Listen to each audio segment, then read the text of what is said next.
की बात है। एक छोटे से गांव में रामू और उसकी पत्नी राधा रहते थे। दोनों बेहद गरीब थे, लेकिन उनके दिल में अपने इकलौते बेटे मोहन के लिए असीम प्यार और ममता भरी थी। उन्होंने मोहन को पढ़ाने लिखाने के लिए अपनी पूरी जिंदगी लगा दी। दिन रात खेतों में मजदूरी करते, पेट काट कर पैसे जोड़ते, ताकि मोहन अच्छी शिक्षा प्राप्त कर सके। मोहन भी होशियार था। उसने अपने माता पिता के त्याग को समझा और खूब मन लगाकर पढ़ाई की। अपनी मेहनत और लगन से वो शहर में एक अच्छी नौकरी पाने में कामयाब रहा। रामू और राधा का सीना गर्व से चौड़ा हो गया। उन्हें लगा कि उनकी तपस्या सफल हो गई। मोहन शहर चला गया और शुरुआती दिनों में अक्सर अपने माता पिता को फोन करता, उनका हालचाल पूछता। रामू और राधा को तसल्ली थी कि उनका बेटा उन्हें भूला नहीं है।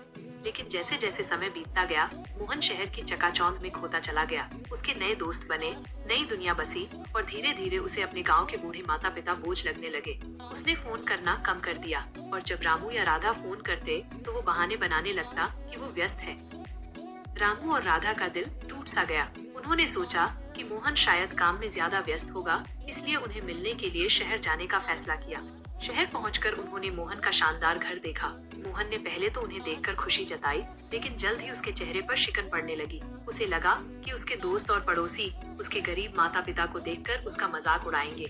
उसने अपने माता पिता से कहा कि वे कुछ दिन उसके साथ रुके, लेकिन वह उन्हें अपने दोस्तों से नहीं मिलवाता था।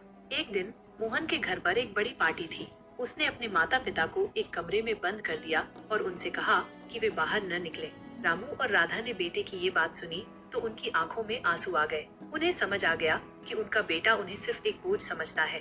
पार्टी खत्म होने के बाद मोहन उनके कमरे में आया और उनसे कहा कि अब उन्हें अपने गांव लौट जाना चाहिए। रामू ने शांति से कहा, बेटा हमने तुम्हारे लिए सब कुछ किया, अपनी पूरी जिंदगी तुम्हें पालने पोसने में लगा दी और आज तुम हमें यूं बेघर कर रहे हो। मोहन ने जवाब दिया, आप लोगों ने अपनी ड्यूटी निभाई, अब मैं अपनी जिंदगी जीना चाहता हूँ। आप लोग गाँव में आराम से रहिए। राधा ने रोते हुए कहा, बेटा हमें धन दौलत नहीं चाहिए, हमें बस तुम्हारा प्यार चाहिए।